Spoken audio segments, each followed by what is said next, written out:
কেমন আছেন? জি ভাইয়া ভালো আছি। আপু আপনার নাম কি? আমার নাম লিমা। লিমা। হ্যাঁ, দেশের বাড়ি কোথায়? দেশের বাড়ি রাজশাহীতে। রাজশাহীতে। বিয়ে শাদী হয়েছিল আপনার?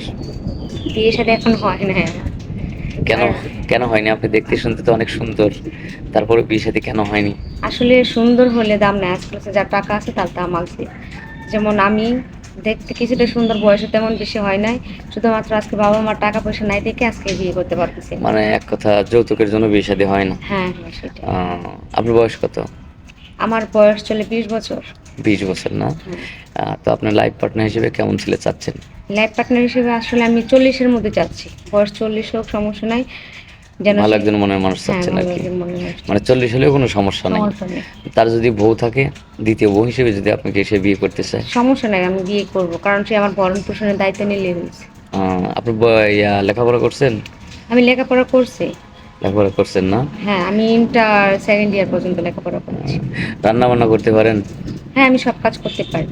স্বামী যদি মনে করেন দাড়িওয়ালা হয়, 5 ওয়াক্ত সমস্যা নামাজ নেই। কালাম পড়ে, মাশাআল্লাহ, আমি আর খুশি স্বামী আরো যদি খুশি না? হ্যাঁ। অনেকেই তো দাড়িওয়ালা স্বামী পছন্দ করে না, স্মার্ট ছেলে চায়। হ্যাঁ। আসলে স্মার্ট দিয়ে কি পেট ভরবে? আমি চাই একজন দিনদার থাকুক, সমস্যা নাই। দিনদার ছাড়াও চলবে। কিন্তু আমাকে যে বুঝতে পারবে, যে ভালোবাসবে, আমার দায়িত্ব নিতে পারবে, ভরণ-পোষণ করতে নিতে পারবে, আমি ওইরকম ছেলেই চাচ্ছি। আপনি তো নামাজ কালাম পড়েন না? হ্যাঁ, মুসলমান ঘরেই তো জন্মগ্রহণ করছেন তাহলে নাকি?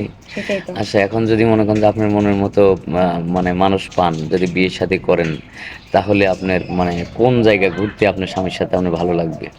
আসলে ঘুরতে বলতে কি, স্বামী এখানে রাখতে পারবো, ওইখানে স্বামী যদি টাকাওয়ালা হয় তাহলে হয়তো যেকোনো জায়গায় ঘোরা ফিরলে হইছে। মানে আপনার কোনো ইচ্ছা নেই, স্বামীর ইচ্ছা ইচ্ছা? হুম, স্বামীর ইচ্ছে সত্যি। স্বামী যদি কক্সবাজার নিয়ে যায়, কক্সবাজারে যাবেন। কক্সবাজারে যাবো, হ্যাঁ। ধন্যবাদ। আসলে প্রতিটি বাঙালি নারীর হচ্ছে দায়িত্ব এবং কর্তব্য হচ্ছে স্বামীর সেবা করা। ঠিক আছে? এমনও হতে পারে যে আপনার যে আপনাকে বিয়ে করবে, সে হয়তো প্রবাসে থাকে। দেখা গেল প্রবাস থেকে এসে আপনাকে বিয়ে করে হয়তো 6 মাস বা 1 বছর আপনার সাথে মানে সংসার করে সে আবার মানে তার ফিউচার মানে ভবিষ্যৎ হুম, মানে উজ্জ্বল করার জন্য হয়তো আপনাকে রেখে সে প্রবাসে চলে গেল। এমত অবস্থা দেখা যায় পাড়া প্রতিবেশী অনেক দেবর আছে, অনেকেই কি রহস্য করে। অনেক সময় দেখা যায় আপনাকে প্রলোভন দেখালো যে আপনার স্বামী বিদেশ থাকে, কাছে তো থাকে না।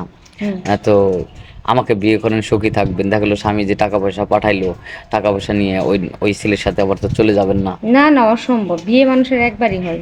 যারা খাঁটি মুসলমান তারা বিয়ে একবারই করে, বারবার বিয়ে করে না। আর এগুলো হচ্ছে, আমি মনে করি যে কিছু, কিছু অসভ্য মহিলাদের কাজ। সেটাই, কারণ এরকম কিছু করা যাবে না। সে অনেক কষ্ট পাবে, কারণ আপনাকে বিশ্বাস করে সে বিয়ে করেছে। হুম, বিয়ে করে আপনাকে রেখে গেছে শুধু তার তার জন্য না, কিন্তু ভবিষ্যতের জন্য, যে হুম, বাচ্চা কাচ্চা হইলে যাতে সুন্দরভাবে মানুষ করতে পারে, লেখাপড়া করাতে পারে, হ্যাঁ, ভালো একটা মানে ফিউচার গঠন করে দিতে পারে। এই জন্য কষ্ট করে করতে সে আবার কিন্তু প্রবাসে যাচ্ছে। এই হুম। কাজটা করা যাবে না। এটা সে শুধু মানে ভবিষ্যতের কথা বললাম, বিয়ে তো এখনো হয় নাই, যদি হয় এরকম আর কি। না, আপনার কথা ঠিক আছে। আমার ফ্যামিলিতে আমার বাপ, মা, চৌদ্দ গোষ্ঠী সবাই একটা করে বিয়ে করছে। আমার এই যে এখনো যে দাদু, আমার দাদু যখন দাদা যখন ইয়াং বয়স তখনকার মৃত্যুবরণ করছে, তারপর আমার দাদু সন্তান নিয়ে সুখে আছে। উনি আচ্ছা, পারলে একটা বিয়ে বাবা করতে আছে পারতেন। আপনার? বাবা মা হ্যাঁ, আছে? বাবা মা আছে, কিন্তু ওনারা হচ্ছে এখন তেমন কিছু চলতে পারে না, বয়স হয়েছে তো। আহ, মানে খুবই কষ্ট করে জীবনযাপন করতেছেন। বাবা কি করে? বাবা রিক্সা চালায়। ও আচ্ছা, ঠিক আছে। ধন্যবাদ। আমি আর স্কিপ বাড়াবো না। সুপ্রিয় দর্শক, মেয়েটার জীবনের গল্প শুনলেন। যদি কেউ এই মেয়েটাকে মানে পছন্দ করেন, তাহলে আমাদের এই মহার হোয়াটসঅ্যাপ দেওয়া আছে, কেউ অযথা ভিডিও কল দিবেন না। ভালো থাকুন, সুস্থ থাকুন। আল্লাহ হাফেজ।